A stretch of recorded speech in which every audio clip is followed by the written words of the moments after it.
That's one in actually by the beers, don't I? Evening, Ian.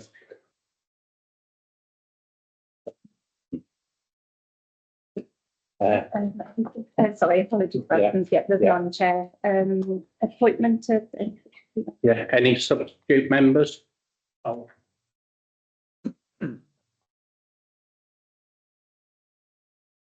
Declarations of interest under the Code of Conduct.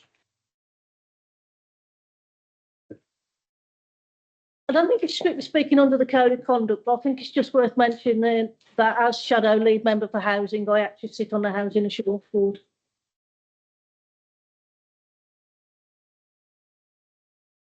Any other declarations? No. Report. Yeah. First item, Housing Assurance Board report. I'll take it, Kathy's.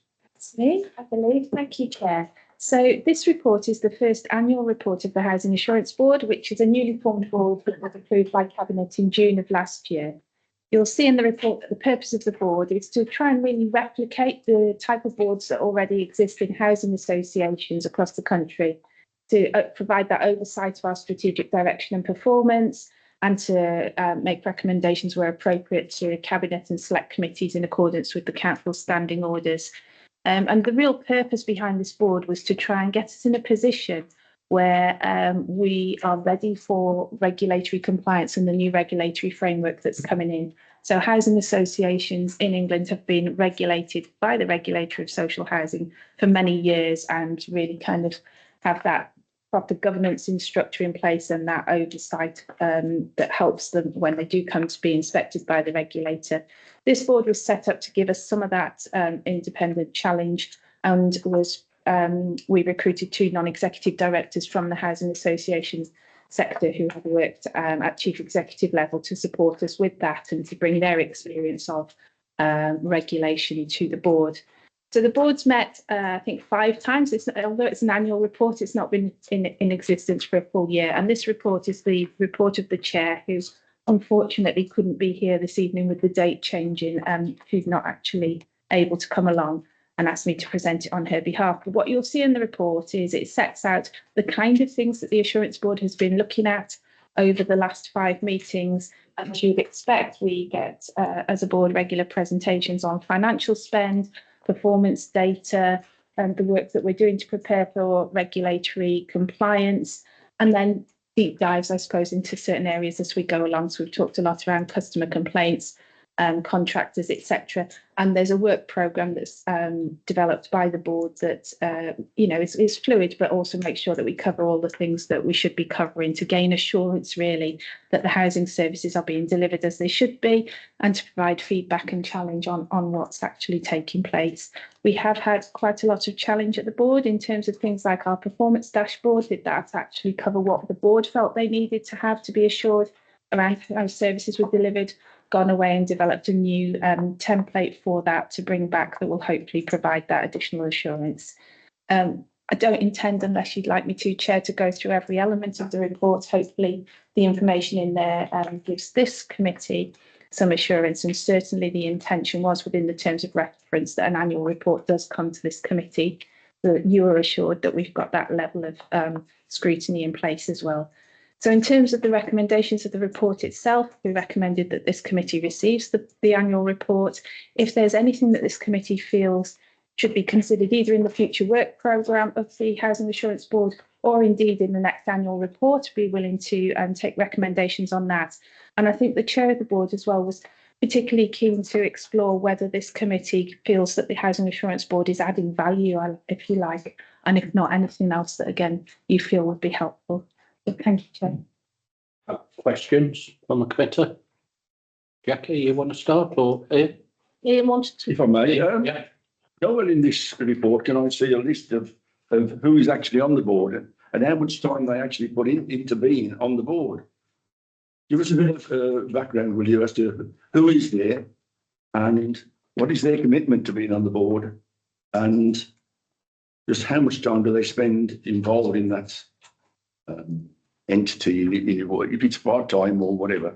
Let's find out how much work is being put in to make the board work? The membership's in the appendix rather than in the report itself. So we've got Deputy Chief Executive, myself, the Cabinet Member for Housing and the Shadow Cabinet Member for Housing, and the Director or as Deputy of Finance and Legal Services. We will have a representative from the Customer Assurance Board, which will mirror this board. That board's not yet fully set up. So we've got a nominated customer representative who currently attends. And then we've got the 2 non-executive directors. The board meets bi-monthly. It meets from, I'm going to say 1 till about 4 o'clock. So it's about 3 hours every other month. Yeah, but hang on. The point I'm trying to make is if you've got to accept the integrity of this board and what the recommendations are going to be, we're probably dealing with something like 30 to 40,000 properties, aren't we? One way or another, in housing associations, the authority, private landlords, etc. So, for the board to be relevant on the ground, at the shop front, coalface, whatever term you want to use, just what commitment and involvement is from the members of the board actually go onto the ground and understand what's going on. Probably what I wasn't clear on is this is just an assurance board for our stock, the council's housing stock. It's just there. So that's solely for us. Solely for us. Do you think it's going to be relevant? We certainly think it's relevant, and clearly one of the things we'd really like to understand from this board is whether you feel there's something different or additional the assurance board should be doing, having read the annual report that doesn't actually cover a whole year.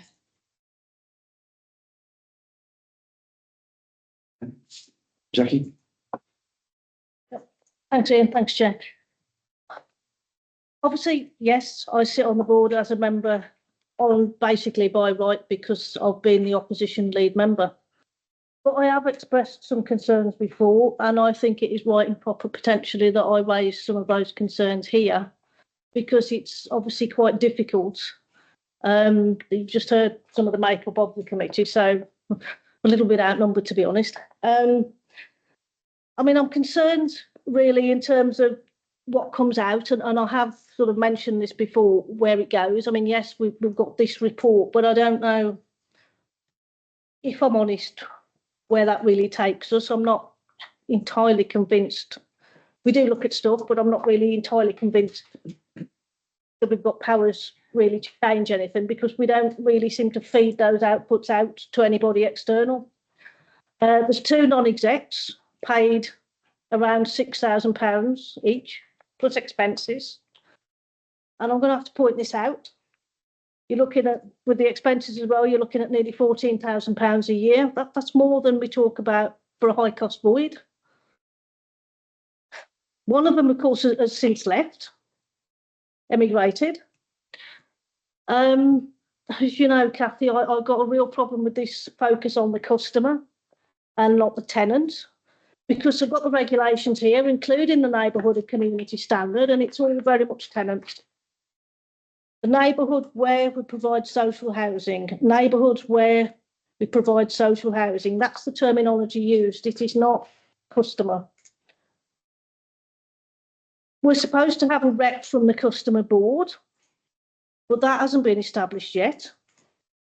If and when it is, the intention is for it to be handpicked by the management, which I am very concerned about. That defeats the object, and we need that tenant voice. The non-exec background is primarily housing association, not council, and that's very, very different. I feel, to be honest, that it's internal, it's inward looking. We've got the housing director, we've got the lead member, we've got currently a deputy chief exec in Balwinder. We did have Ian Newman, so I assume we'll have his replacement. We've got the shadow lead, which is myself at the moment, which just happens to be a tenant, but no guarantee that that will always be the case by any stretch of the imagination.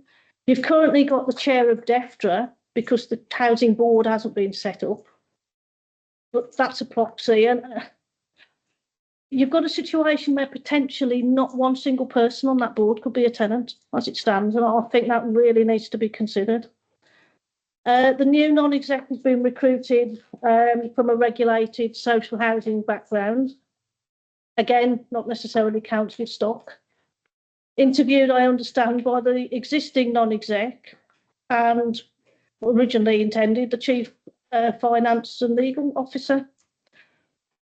Again, there's a lack of transparency. I think if this thing is going to work, it has got to be much more wide-ranging, much more inclusive of the tenant voice, which is what the standards keep talking about. It's all tenants, it's not customers, it's not residents. I think we need to get our head around the fact that the council as an entity needs to deal with the community at large, but there needs to be a separate and specific focus on the tenant, because that is where we perform our landlord function. And that's kind of where I'm at, really. I mean, if others want to comment or if Kathy wants to respond. Can we do the responses first? Yeah. Because you have gave Kathy a lot to respond. Yeah. Not a personal attack, but it is a view that I have about the. To be fair, Audit is here, it's not personal. No. It's here to try and actually do what's best for the community. Yeah, I mean, thank you. I do appreciate that. I think I've captured everything, but if I haven't, by all means, let me know. I think it's in its infancy, this board, and it is intended absolutely to report outwards. So when we speak with the regulator, they're aware of this board, we share information about them.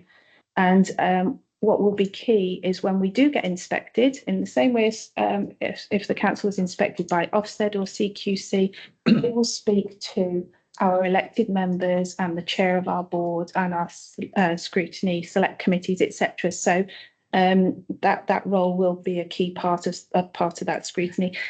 The non-exec directors were deliberately not from a council background, because councils don't understand the regulator of social housing, and the regulator of social housing doesn't understand councils. So we really needed that expertise from people who had been through this and understood what it feels like to be visited, inspected, to deal with the regulator on a daily basis, almost at times. So there was a deliberate focus whilst the board is in its infancy on having somebody who's already got that experience. That's not to say that couldn't change in the future, absolutely. But where we're sat now is, as a council, like many other councils, going, oh heck, we're not quite sure what this is going to be like, and we need to really, really have some expertise to support us in that. So you're right, they are both being recruited from a background that's a housing association background, but there was a rationale for that at that point.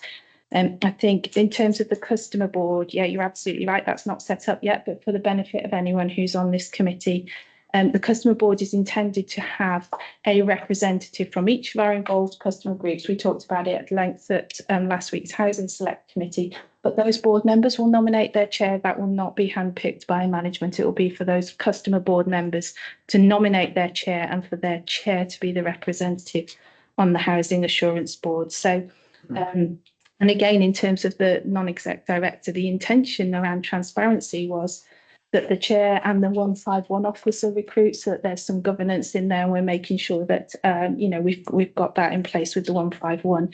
Again, that we can change that in the future. It's not really a problem. So, and I suppose the only other thing I'd say is you're absolutely right. We're focusing on the regulatory standards at the moment, but I always go back to the directorate is not just about tenants. So whilst the vast majority of our customers are tenants, we do also need to, when we're doing some of this work, look at the people who receive our services through homelessness, domestic abuse, counter-terrorism, private sector housing, antisocial behaviour. So whilst there should absolutely be a focus on the tenant, we do have to also make sure that they're governing all those other bits of the directorate as well, because that's what they're here to do.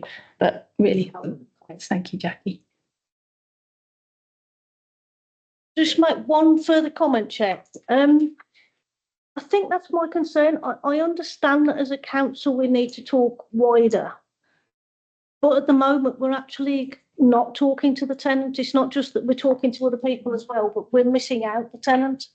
That's the problem, because the existing housing board is still having a voice, which it shouldn't, is not tenant. There's no we're not bringing it. It should be. The only way I can see this working is if we talk to tenants and then we do what we need to do separately. We've got to bring that's what the regulator wants. He wants us to talk to tenants, and we're not doing that. I honestly can't see how we're going to meet the regulator at the moment.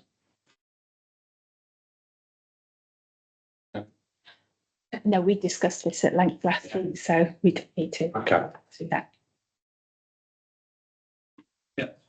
Yeah, thank you. Thanks, Kathy, for the report.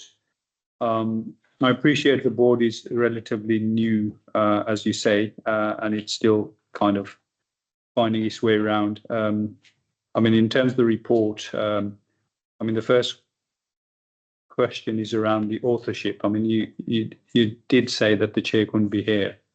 Now, the report author, it says it yourself, so it doesn't kind of quite clarify whether it was written by the chair, being the independent assurance board, or whether yourself, or whether you've written it on behalf of the chair. It'd be really good if you can clarify that. Now, the other, I think, question, or in your narrative at the start, you said about assurance. I mean, to be honest, there's a lot of information here in terms of what the board's been doing, but it doesn't give us any assurance, because we need to have a little bit of background. If we take, for example,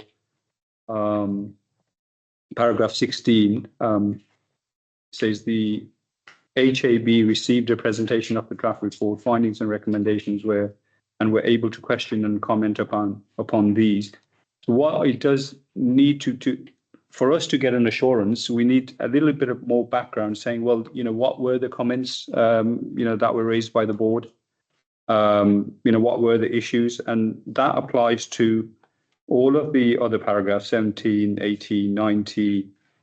So I think it would be really helpful if in future, when a future report comes, we can have a little bit more background, so we can then actually be assured, rather than say, well, the board's met 5 times. That doesn't give us any assurance. So just a couple of things on paragraph 19. You talk about the performance, scrutinizing performance and going forward, the new, I think, performance indicators are being developed. Can you tell us what is the anticipated completion date on that one? And then the other question is around the housing ombudsman. I mean, generally, I think the local government ombudsman is quite well known. A lot of people, when they have issues and complaints in relation to the council, so they exhaust all the internal processes and then go to the ombudsman. The housing ombudsman, I'm not sure whether it's as well known, and whether tenants you know, do know of their rights around that. You know, if you're not happy or not satisfied with the condition of your house or repairs or whatever, and you know, you've exhausted internal processes, then you are within your right to go to the housing ombudsman, which will then look at it independently. I think that's quite important to raise awareness of that. And then I think the final one is on paragraph 21. It talks about going forward, DMDC will be undertaking customer satisfaction surveys.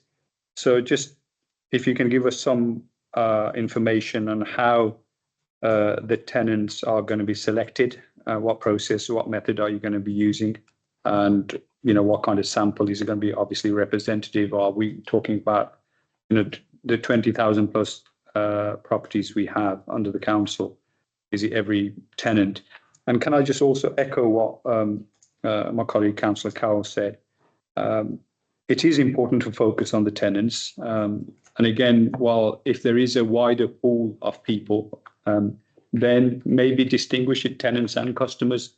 You know, I think it just needs a slight tweak in terms of the wording, but the focus is primarily tenants, and then customers covers anyone else. Thank you, Chair. Thank you for that.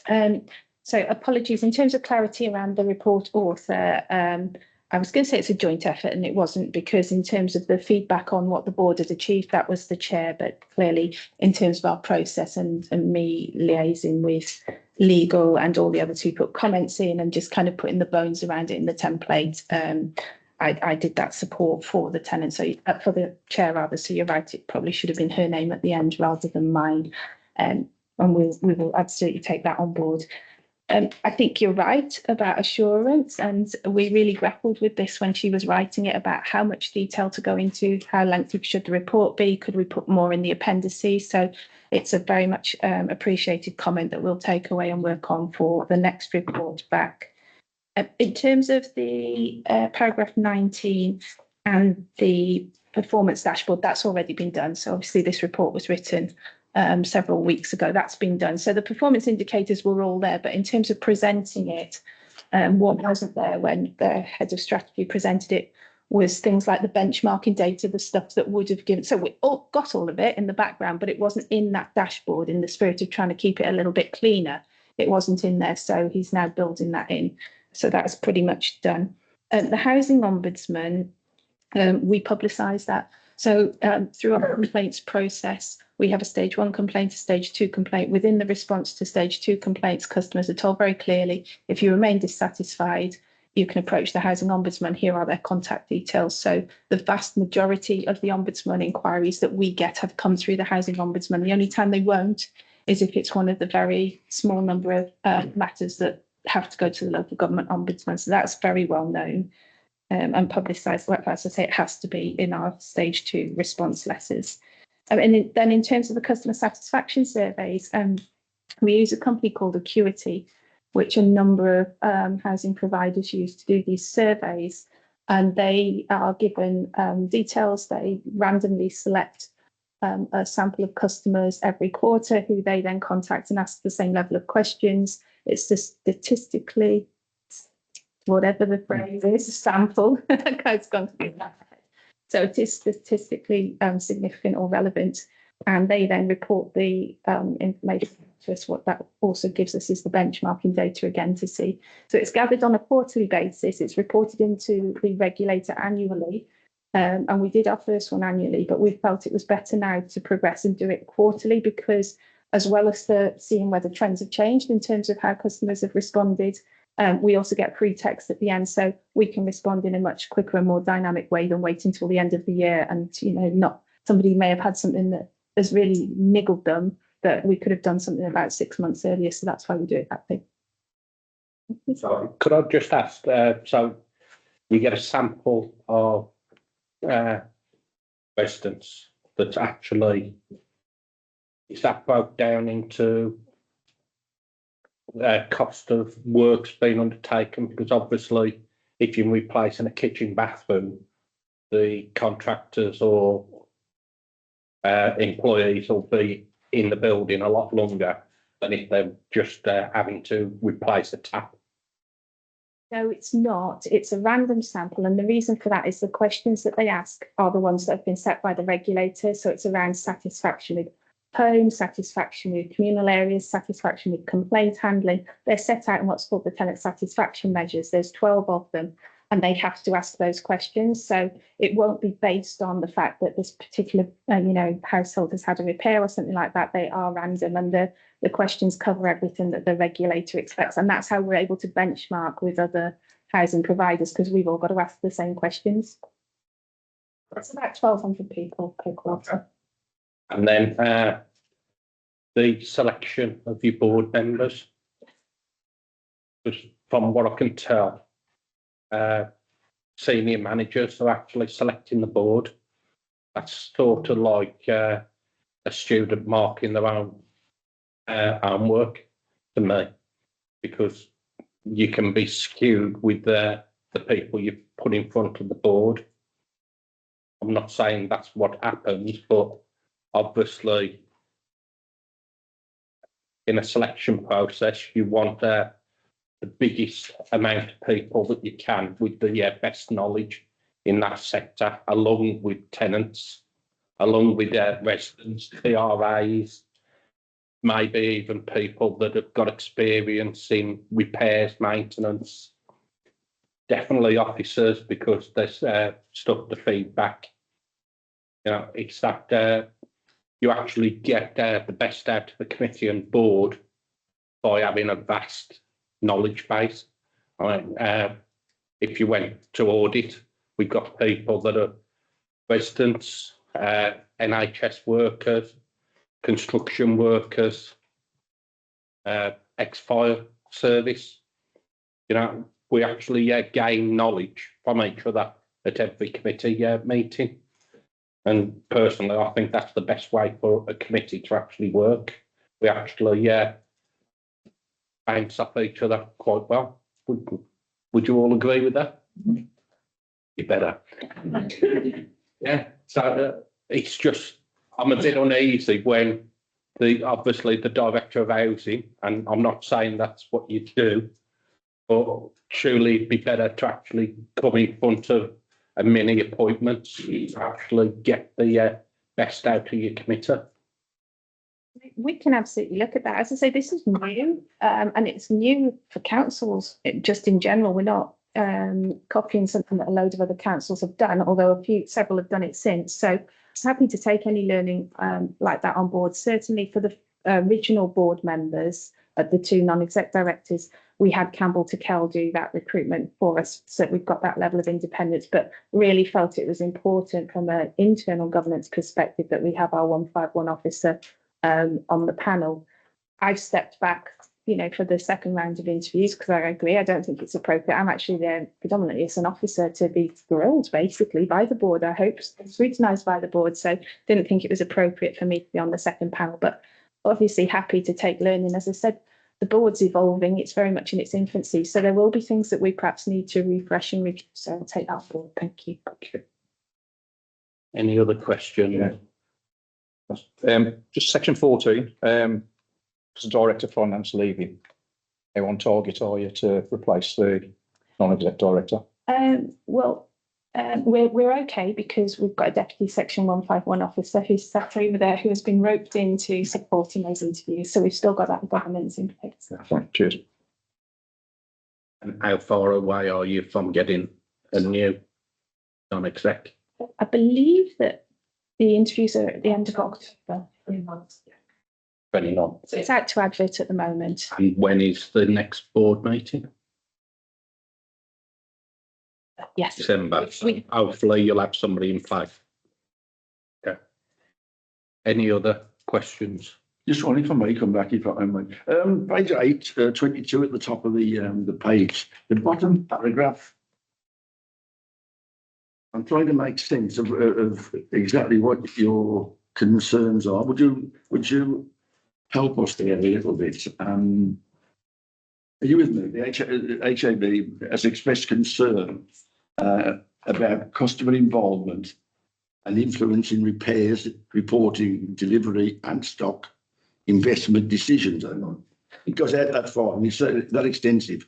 So what are you actually saying there? Essentially, one of the core concerns we've got, and again, this come up in a different conversation at Housing Select Committee last week, was we do our repairs and our performance around repairs, doing them within timescales, is very, very good.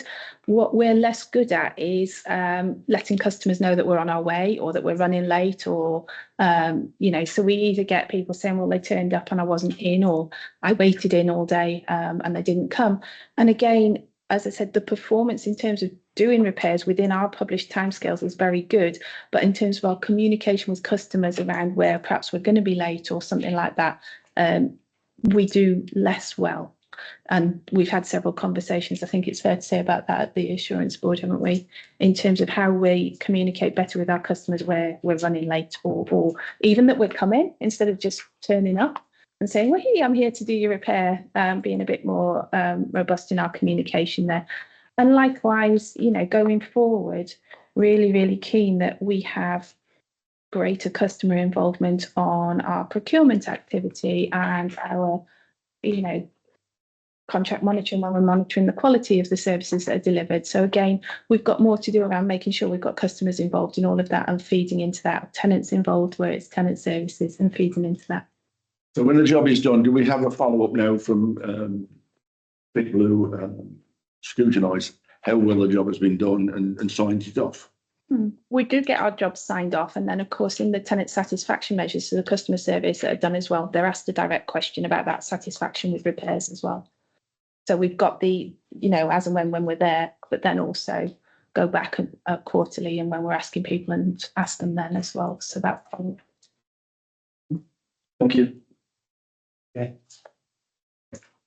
Okay, just on the back of that then, Councillor Ali let me to it on the number 19 about the performance indicators. So sort of touching on that. I wonder if you could expand a bit more on that, because what we've just heard then from Councillor Kettle and the answer there. So I guess what I'm saying is to driving performance needs performance to be defined. So where we want to get to, and the performance indicators are a way of us checking that we're reaching that. So how are performance indicators set?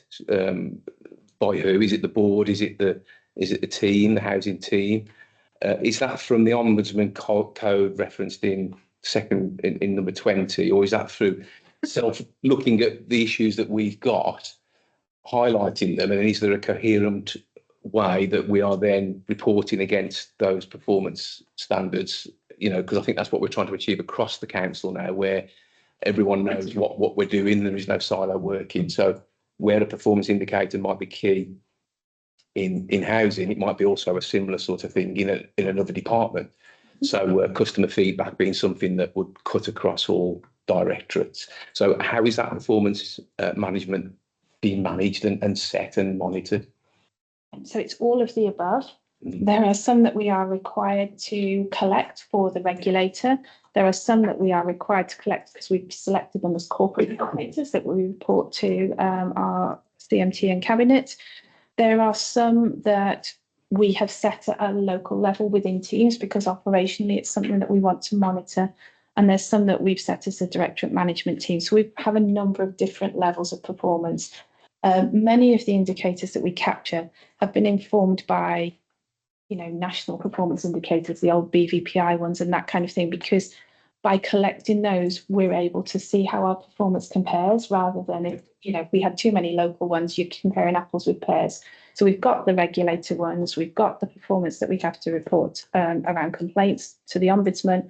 We've got a suite of indicators that are ones that we know we can benchmark with others, the ones that are considered core to housing services. And then in the teams, they'll have their individual ones as well that relate to their team, that they feel that as a team manager, I need to keep an eye on this. So for the housing team, it might be how many home reviews we've done this month, and is that slipping? Are we going to get round?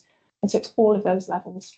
And I'm thinking of Councillor Cowell's sort of points made around tenants in that particular service area. Are those things taken into account, and are they feeding into adjusting the performance indicators? Because I would imagine that customer satisfaction, tenants satisfaction, those two different areas, are they being distinguished so as issues that tenants are raising are different to those of the other things that you raised about homelessness? And They will, because the tenant satisfaction measures, we give the data relates to our tenants to the company, so they will only call our tenants. Whereas if we do a customer satisfaction survey at the end of an ASB case, it may be a homeowner who actually brought the case, and it'll be them that we're asking, are you satisfied with the way that we dealt with it? So it will be informed by the service, but those ones that we're reporting to the regulator, for example, are with tenants. Number of our corporate or directorate PIs are around income collection. So again, that's our tenants, so they are quite specific, but again, shaped to make sure we can benchmark with other housing providers. thank you. Any other questions for the Director of Housing? Yes, sir. So, thank you, Chair. My question relates to paragraph 9 on page 5. It's the first bullet point in respect of the terms of reference, which states that the board will learn from good practice from within and outside the sector. Can you give us some examples what has been learned? Yeah, absolutely. It's one of the reasons that we brought in non-exec directors from outside of council environments, was because we know that, as I'd said, housing associations have worked very closely with the regulator of social housing for many years. So they understand actually what the regulator is looking for, and can bring experience of where they've done things that haven't gone down so well and things that have been welcome. So From a board perspective, that was the reason for that. In terms of other areas, again, when we're looking at things like the tenant satisfaction measures that I've just referenced, now that we can benchmark those against other housing providers and more specifically against other councils, where we can see, I'm going to say unfortunate, it's not unfortunate. Fortunately, our performance is better than the other councils that we've benchmarked with. But nevertheless, if we saw a council that had better performance in an area such as, I don't know, dealing with ASB complaints or something like that, we could then go to them and kind of do a bit of work as to what they're doing. We've done something similar with our complaints team, who've really significantly improved our complaints handling times over the last 12 months. And much of that has been done again by them speaking to colleagues in other local authorities. So we will generally speak to other local authorities where we can see their performance is better than ours, or they've, you know, done something quite well, and try and bring that learning back in. It's something that, again, as councils, we don't do that well, to bring that learning back in and to look outside the council sector and understand, actually, if you think of a service that people really value, lots of people love, for example, Amazon, because you get it next day. We haven't got an Amazon service, but what are the key elements of customer service that people love from Amazon, and how can we translate those into our service? Example. Any other questions? Okay, thank you. Oh, sorry. Yeah, I thought in terms of the recommendations, I mean, there's 3 bullet points there. So in terms of the third bullet point, which says the Audit and Standards Committee consider the work undertaken by the Housing Assurance Board and respond to its value and achievements in meeting its aims. I mean, we haven't made comments. I mean, obviously, we've made comments in overall in terms of the report before us. But what I would say in relation to that, the jury is out on this, and maybe next time round we will find out what value the board's added, and if the board wasn't there, what we would have not achieved, and what has been achieved as a result of the board. So I just wanted to make that comment, so at least that can go into the minute, and when it comes back next time round, then we can really decide on its value. Good check. Moving on. To go. Thank you.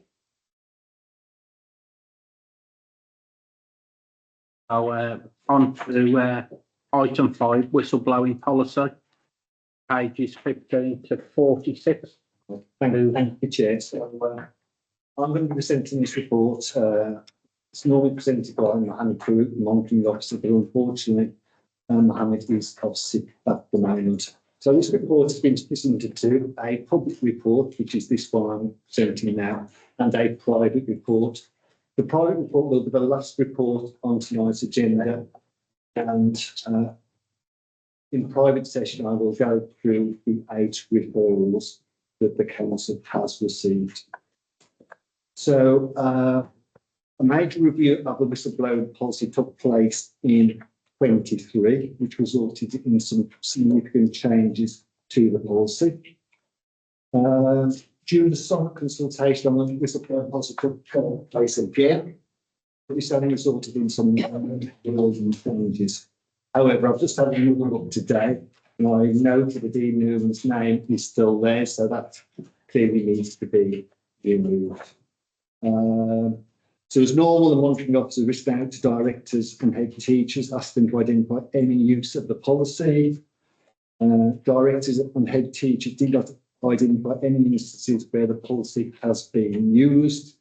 The 8 referrals that were referred to in this report come directly towards the responding services, either through the whistleblowing hotline or by other means.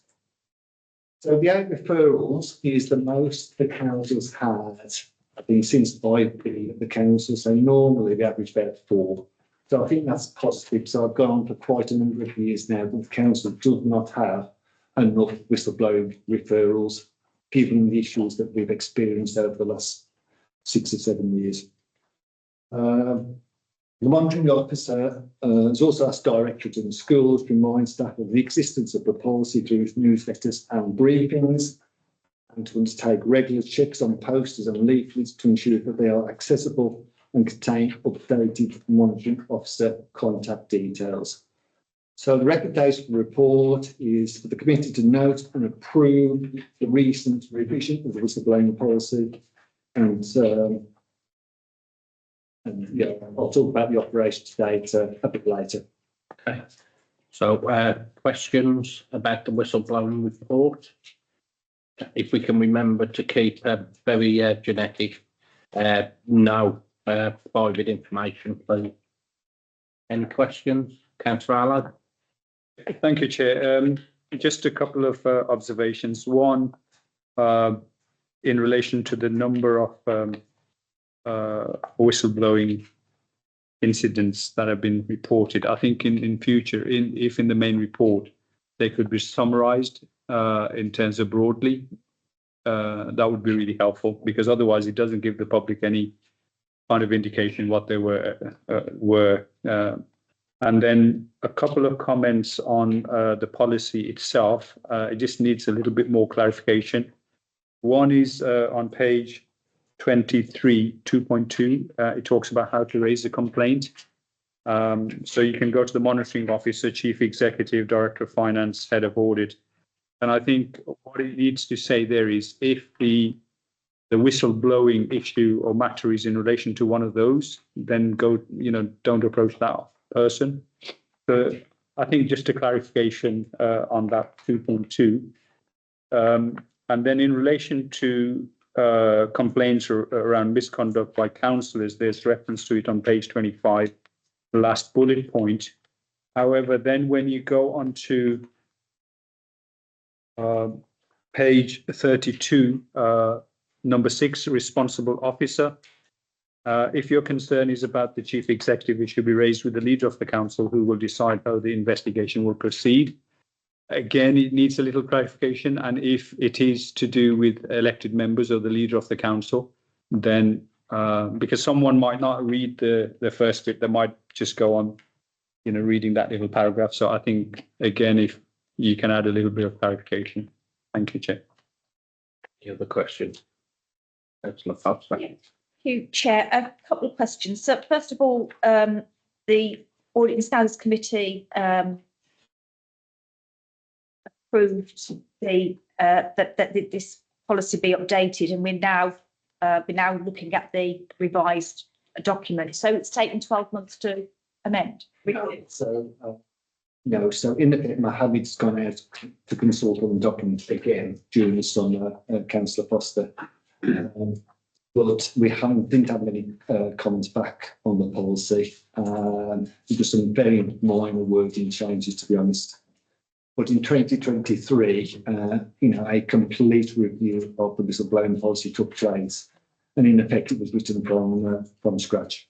Right. Okay. Thank you. And did the LGA peer review play any part in it being reviewed? Was there any issues picked up from the LGA peer review on culture that might have influenced? To be honest, no. The LGA peer review report has come out today, but I haven't had a chance to read it yet. So I'm not aware. I don't know whether Helen or... I'm talking about the LGA peer review that was actually done last September. Oh, The report was out in November 2020. Right. Okay. I'm not aware that he mentioned the whistleblowing policy in that report. Okay. And my final question, or a couple of questions actually, is has there been any correlation with the staff survey? Have you looked at the staff survey to see whether or not there's any relationship between the findings of that survey and the number of whistleblowing concerns that have been raised? Say that I have, and I wouldn't have thought that Mohammed has either, but it's something we can look into. That's just to get an idea of the scale of the extent to which employees are actually using the whistleblowing policy. Yeah, I think we did do. We did issue a couple of years back, Councillor Foster. We did flag up some concerns about the operation of the whistleblowing policy. Quite a high proportion of the people who responded were reluctant to use the whistleblowing policy. That's really important to know. And finally, the whistleblowing hotline, who's at the end of that? Who's picking up the messages and emails? They all come through to audit. Right. We deal with those. If there are issues that we're not going to investigate ourselves, then we pass them on to the relevant department.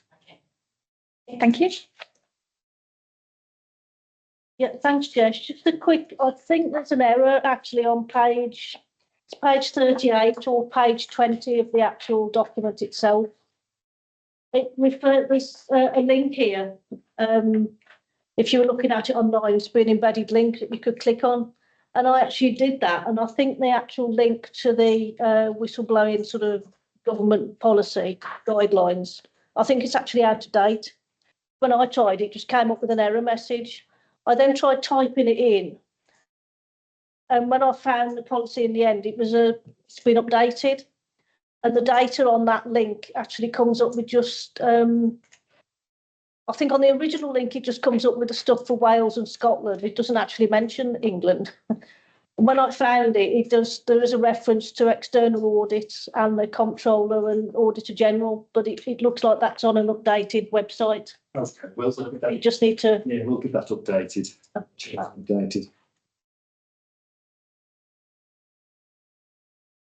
Any other questions about the whistleblowing? I may, Mr. Chairman, going to the chief exec or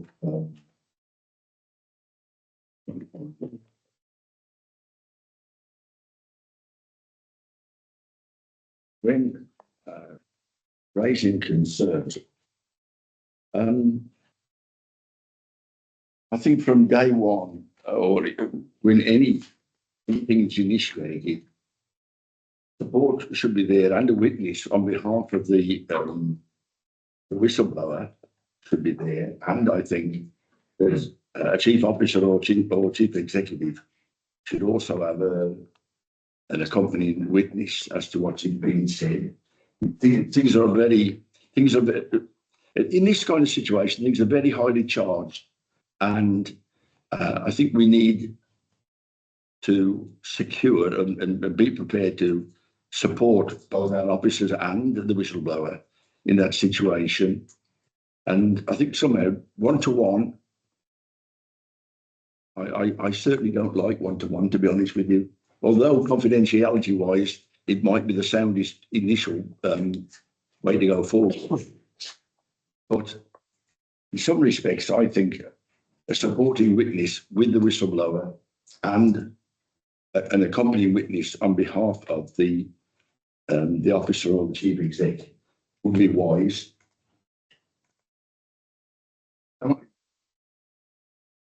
Yeah, so we should know.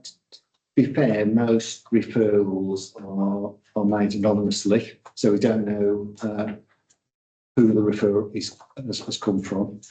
They say most these days come through the whistleblowing hotline as well. So there isn't generally any direct contact with the whistleblower. If you have got their name, clearly we speak to them, but that generally is the exception rather than the rule.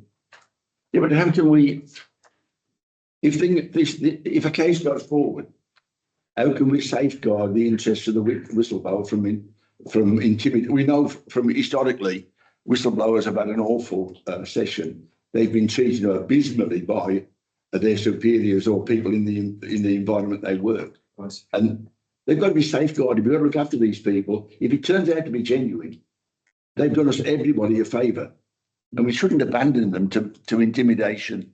In fact, absolutely not. And certainly, both myself and Mohammed are very keen to protect the whistleblower. But generally speaking, we're not aware of the name of the whistleblower to provide them with support. Where we do, then clearly we make sure that support is there. And obviously they can come to us at any time with any concerns that they've got. Okay. Jack, could I just add to that? So if there is any intimidation of any whistleblowers following a referral, that would be very much a conduct issue. And HR and disciplinary procedures would ensue if there was any suggestion that there'd been any intimidation following a whistleblowing report. You know that historically that's been the case in many instances, and people's lives have been made hell the moment they raise an issue. I can't comment on what's gone on in the past, but it would be the case that if there was any intimidation now that we heard about, it would certainly be a conduct matter. Yeah. Just an observation on I think what we're both trying to seek the same ends and positive outcome on that. What it speaks to me of is an issue of trust. So the person reporting, I think what Councillor Kettle's talking about there is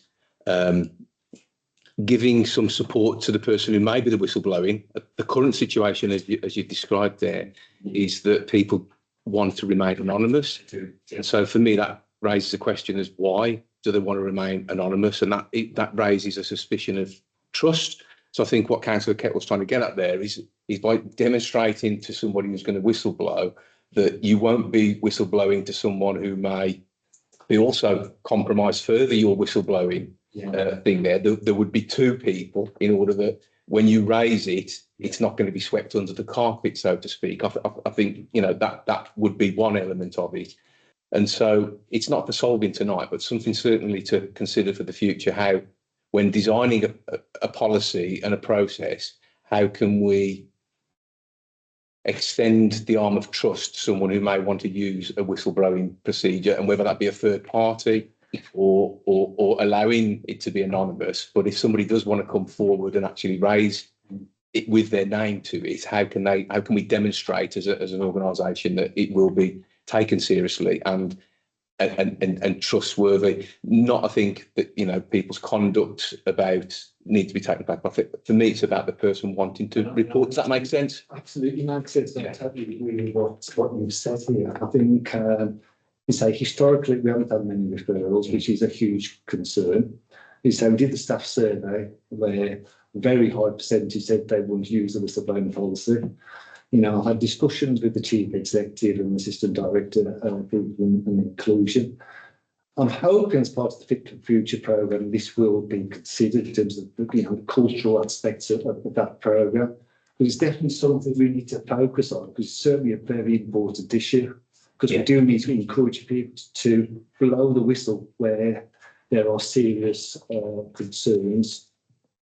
So I absolutely support what you're saying. Yeah, I remember Grammy brought it last year and the numbers were low. Yeah. So good to see that they've gone up. Yeah. We'd expect to see some perhaps misunderstanding of the policy and some of them not being actual whistleblowing, but the very fact that it's actually going up is demonstrative that it's making at least an impact in people being aware of it. Yeah. And I think it's one of those things that we want to build on year, so as that trust is given that when people come with genuine concerns or not, if they've got it wrong, that they're taken to. But trust is a big thing. And I think when you report to the chief exec, or where there's political allegiances and stuff on there, that may put people off. I don't know if we've considered a third party external reporting as well as what we've already got with your department. But again, not for solving tonight, but just in terms of that, Chair, obviously the whistleblower has the option to go to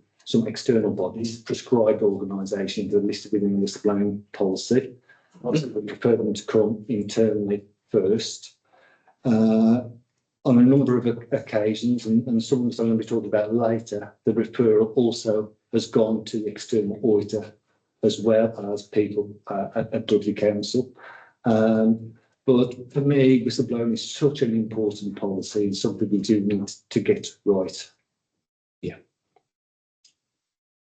Thank you. Any other questions about the whistleblowing policy? Are we all happy with the whistleblowing policy as it stands?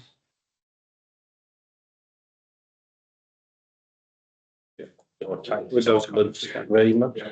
comments we made, yeah. I'm not used to councillors being silent, I've got to admit. It's quite unnerving.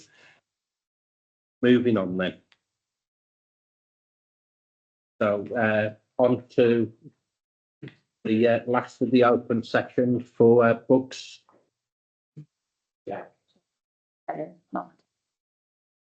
Chair. The report in front of you provides the opportunity to scrutinise Brooks Bar and Bistro, and it follows on from the overview and scrutiny task and finish group.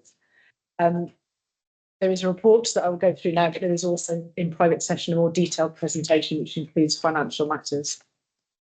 The background sets out the original business case for the bar and bistro. You may recall that it was originally sought to make alterations to the town so we could improve things like disabled access, provide a modern commercial kitchen and more accessible bar and dining facilities.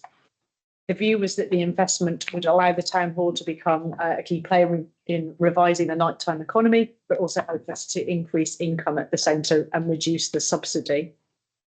The overall objectives were the generation of new income and to grow the venue in terms of the number of events, customer satisfaction and its reputation. At section 4, we set out a chronology of the events. It starts in summer 2017 with the first report to corporate board on the potential to invest in the town hall and improve the basic facilities there, and then takes you through until 2022 when it's under construction and then ultimately opens. I don't intend to go through line by line. Hopefully you've had a chance to see the report and it's also in the presentation, but I think it sets out clearly that it went through a number of governance points, either at an officer level or including councillors and political approval before it was ultimately constructed. The team in R&E, Regen and Enterprise also started to work with the commercial team in October of 2021 to try and improve that original business plan. The original business plan having been written in 2019, when the intention, as you'll see from the report, was that not only would it improve the town hall, but it would also work in parallel with the closure of the Saltwells facility and the moving of training to the former museum. And this would provide catering for that as well. Subsequently, that hasn't happened because things like COVID changed the way that we operate, and we have subsequently sold the museum. But the original intention right up until the point of construction was that the catering would also support that facility and the council's in-house training. So the bistro opened in September 2022. It operated for a year and a half. You'll see at paragraph 5 that it operated at a loss.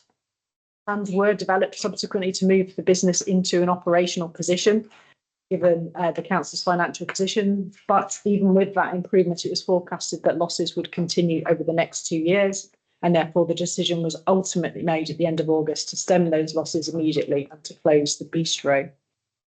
The governance of that decision is set out at paragraph 6 for you. I do not intend to go through that line by line, but hopefully that shows you the governance and the various different decision points. And as I said at the beginning, the financial position is actually set out in more detail in the private session. We're happy to take more questions on that element. Thank you, Chair. So, questions solely on this part of the report?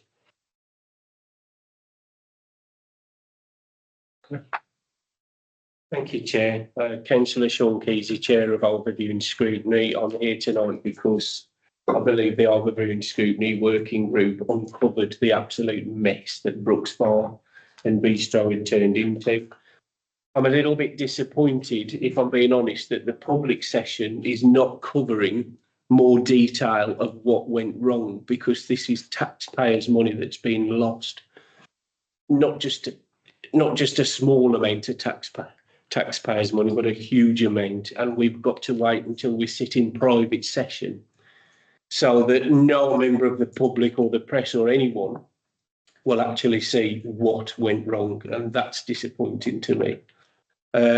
Just one question from myself and to Helen. I'm sure you'll give me the answer. I'm expecting the governance of Brooks Bar and Bistro up until April 2024 sat with your directorate in Regen and Enterprise. The operation of the bistro sat with my directorate. Thank you. Okay. Thank you, Chair. After April, it went to commercial side. Should the operational management moved to me? Okay.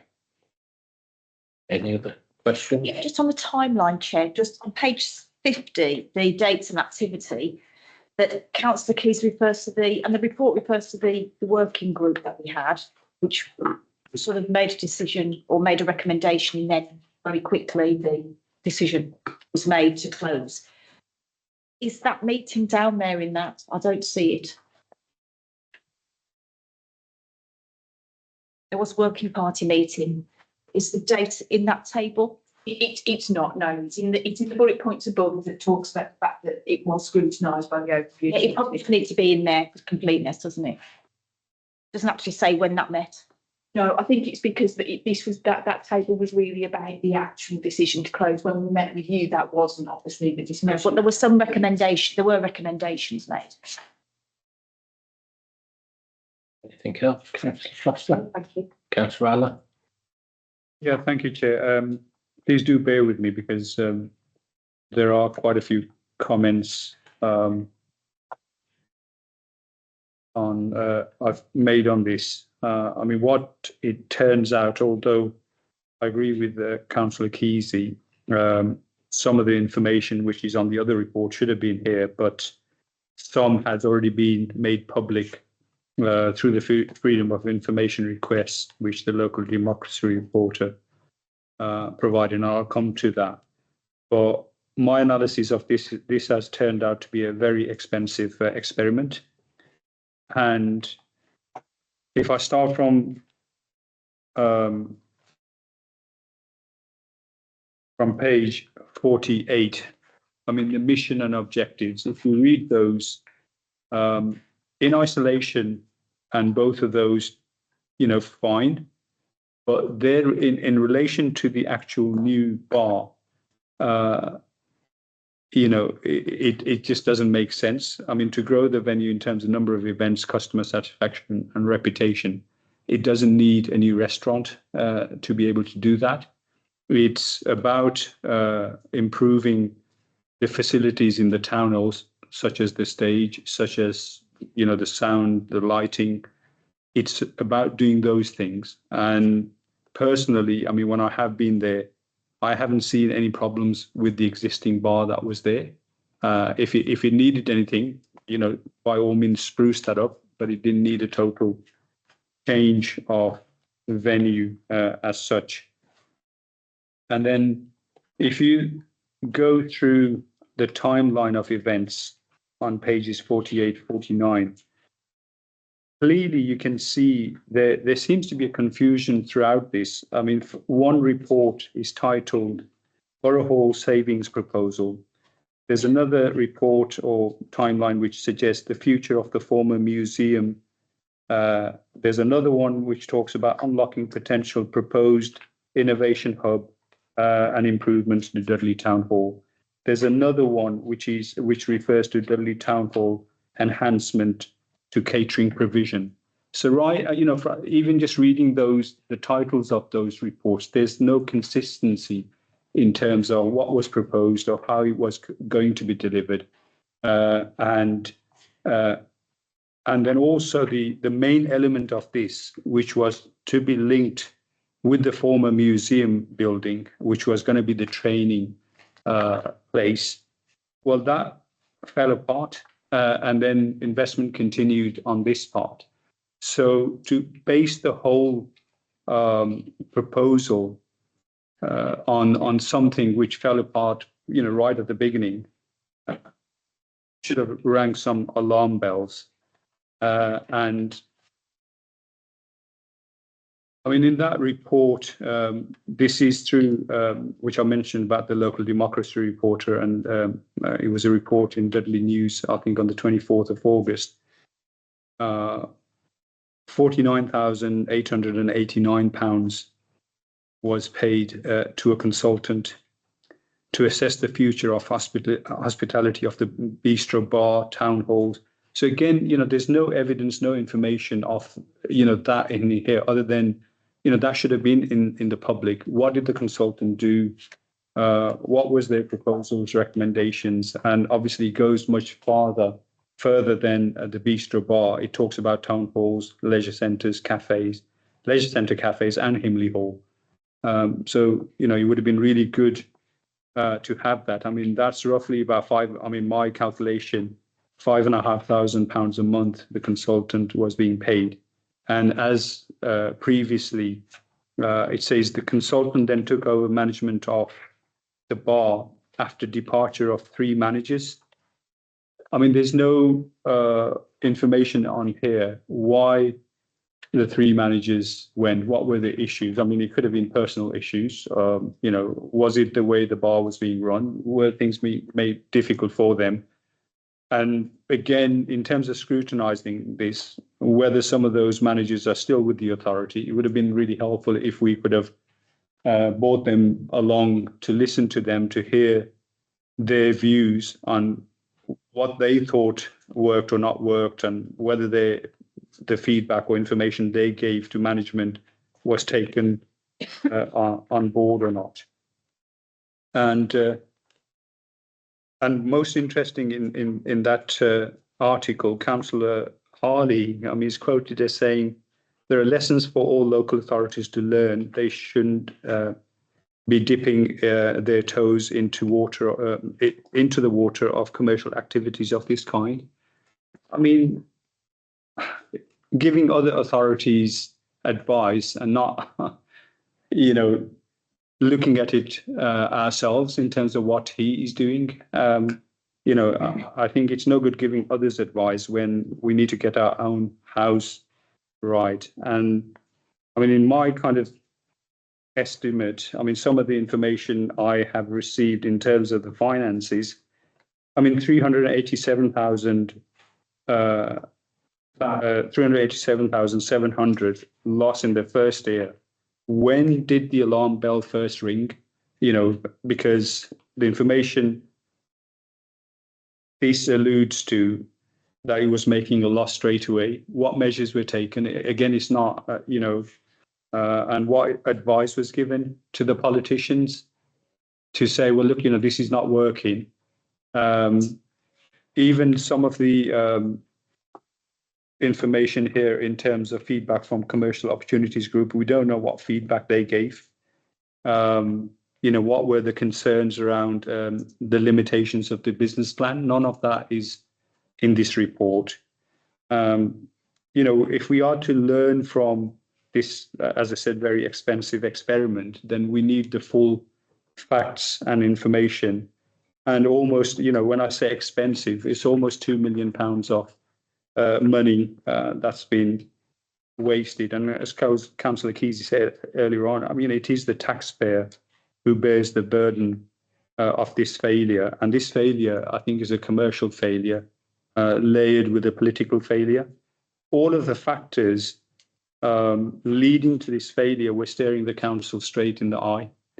Yet we've continued to spend public money to a point then where it's been then decided to take a different course. So maybe the officers are able to give some information and answers to some of that information. Thank you, Chair. I might come back with further. Okay, so if I just respond firstly, Councillor Ali, on the consultants, we need a bit more detail about that. So the consultant was brought in, and just for clarity, I call him a consultant. It was more than that, but he did operationally support us as well as just give us advice and guidance. So initially was brought in back in December, and that was when it was still under Helen's operational management. And that was after a conversation between us where we went, we actually need an expert to give us some support here. The original intention was that expert was only going to be in for a few months. But at the point that the service transferred across to me, it also meant that there were a number of people that were made redundant from the service. And it meant that there were some gaps in terms of the management and the support. And so we took that opportunity to use that person to actually support us operationally, writing menus, helping us with cost analysis, supporting with allergen processes and making sure our policies and processes were really robust, making sure our finances are right, and also supporting and coaching the team, which was really, really important to make sure we brought them with us. The person also supported us with some of the other services. So as the Commissioner alluded, Councillor Rowley, they supported with work at Hindley and upskilling some of the team at Hindley around some commercial approaches to hospitality, as well as supporting us when we closed the leisure centre cafe. So there were a number of roles that person played. They obviously did give us advice and guidance, and when we talk in private session later, there are a number of options that we laid out which we can talk about, which was developed by the consultant to help us make a really robust assessment on the future. So just for clarity, this person was not just a consultant sitting there telling us what to do. They pulled pints and they served meals and they got in the kitchen and they did all the things that we would expect of them, and they filled the gap that was very much there. And we didn't have a chef from December in the kitchen because of absence and then a resignation. It was really important that we were able to kind of support that process. Thank you. I think the only things that I would add in this session are the fact that, and to answer your question, Councillor Annie, those managers don't work for the authority anymore for a number of different reasons. Some have moved on to other roles, some, as Faye has alluded to, have been made redundant as part of the school catering exiting of the market. And I think when we started looking at the bistro, and originally it was going to be a more low-key catering function and supporting that training, then the skill set of the team that were going to develop it, those that were involved in catering in training venues and schools, probably had an appropriate skill set. But over time, what was intended from that venue changed, and it became something that was beyond the normal routine business that we would carry out within the council and certainly within the catering function within R&E. All of the costs, all of the income or loss was monitored from day one, reported through all the various different budget areas, and we started conversations with commercial at a point where we needed their support on trying to improve the business plan. We had a number of conversations about what we could do to make things better. And ultimately, the team that it sat underneath and the person managing it above it was, in effect, a quantity surveyor who's not a caterer, but even she was rolling up her sleeves and getting involved, trying to make this work and to make it a success. So a huge amount of effort went in by a large number of people to try and make this a viable going concern. And we'll go into the lessons learned into the next session that show where we would do things differently if we did them at all. As we move forward. But I think the point is we were aware and we did try to seek that advice. We very quickly realised it was not within the skill set of some of the people involved in that, and we needed those specialists to come in and help us. Hence the specialists that Faye's just referred to. So, all the way through, all of those things were monitored, and when we needed advice and support, we started to reach out and to do exactly that. Thank you, Chair. Any other questions? Yep, sure. Do we know, I mean, we've got here that the overall loss in the first year and a half was 387.7k. Do we know what the loss was at the point when we brought in the consultant? I haven't got it broken down to that level. There were improvements after the consultant came in, but I would, and we can go into more detail later, but they were not significant.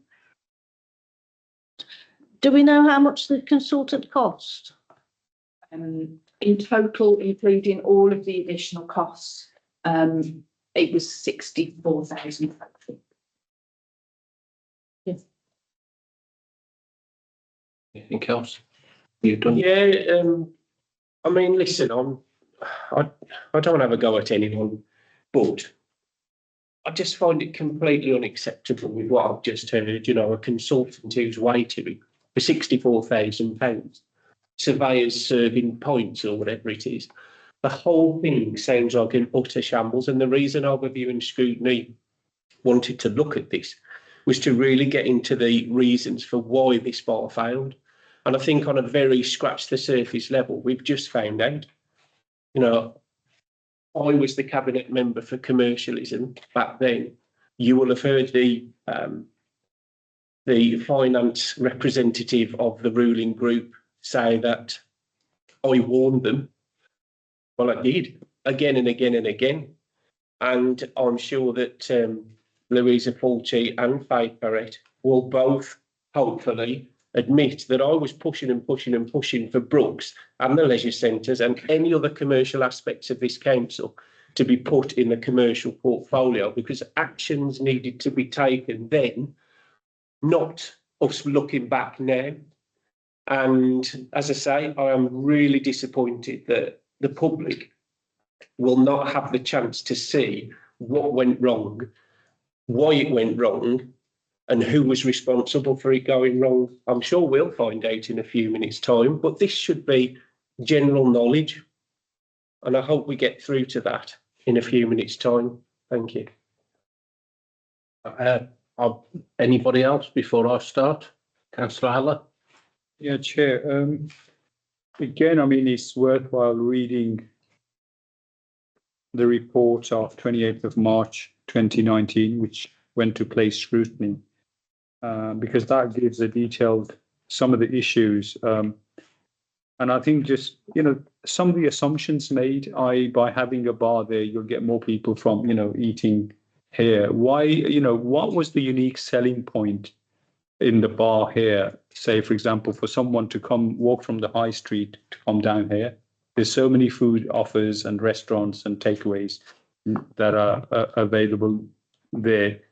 And so I think there's been a lot of serious failures in some of the assumptions in this. And it is important to somehow to find out where was the issue, where was it, was it our commercial team, although the commercial team took it on quite later on. Have we currently now got capability, skills, experience to do something, something like this? How would we prevent something recurring, from this? Because end of the day, it is public money and we are accountable for that. And it needs to be spent in the best possible way. And, this doesn't look very good in the light of the council's current financial situation. And it's decisions like these which, has brought the council to where it is. My one other comment in relation to the governance, on page 50, number 6, you've got a list of different meetings that have happened, and one refers to proposals were agreed with 3 leaders, cabinet policy group and shadow cabinet. Now, can I say that I'm a member of the shadow cabinet?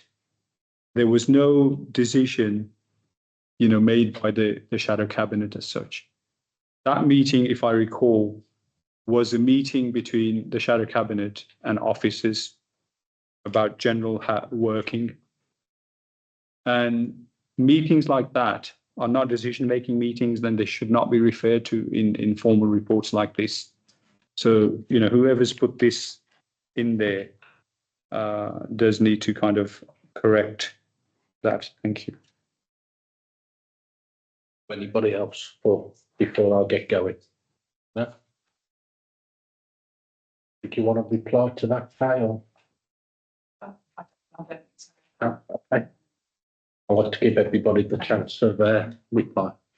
So if we just go through the timeline, obviously 2017, it was decided to do a feasibility study around the putting a bar in, go through the normal case of actually building up a business case. We get to 2019, final business plan, which is fine. We had COVID, the hospitality industry, the polite way was on its bum. And we get to the construction stage in 2021. Now, I know that the hospitality industry hadn't actually recovered not even 50% by then. So the business plan that was done before was obviously out of date by quite a bit. And so we go through the construction. Another business plan produced by commercial team in 2021 after the construction.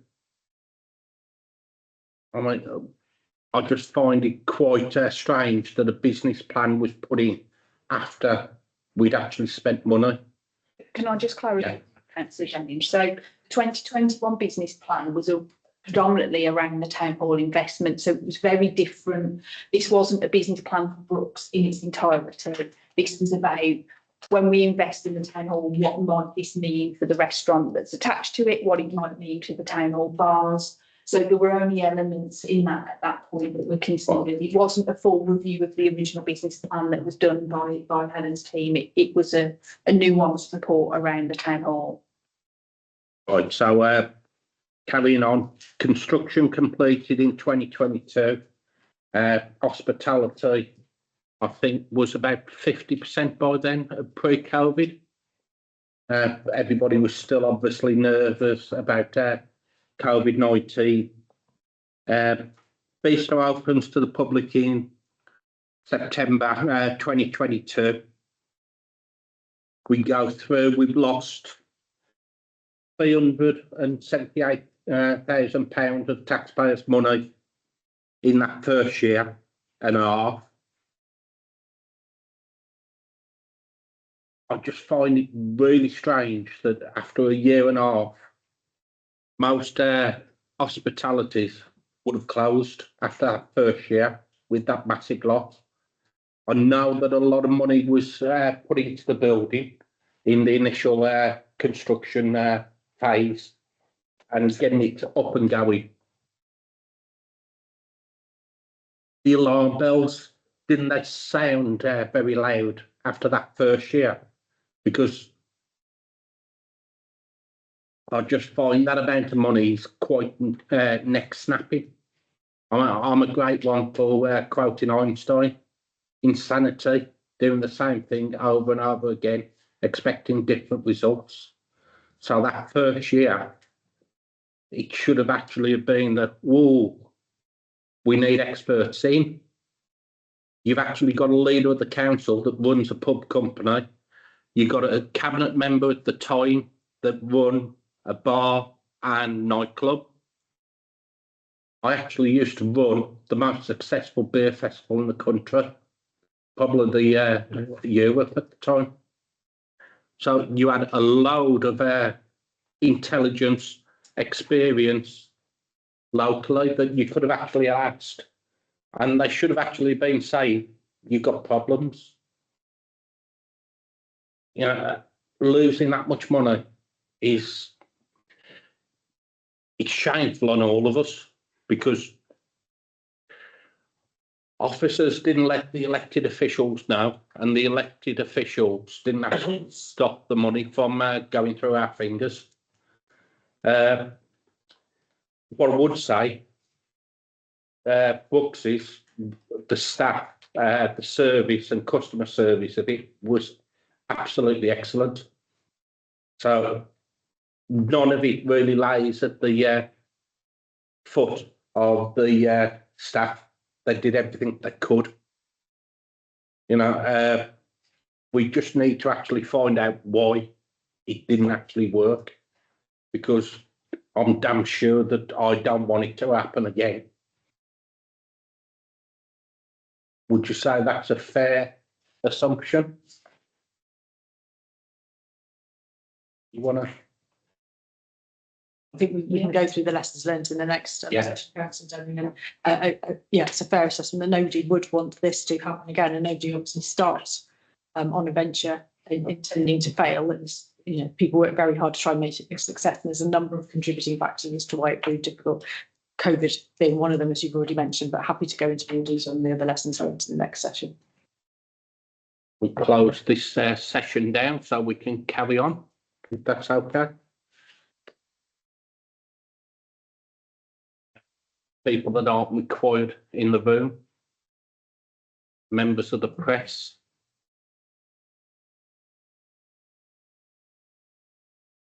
Thank you.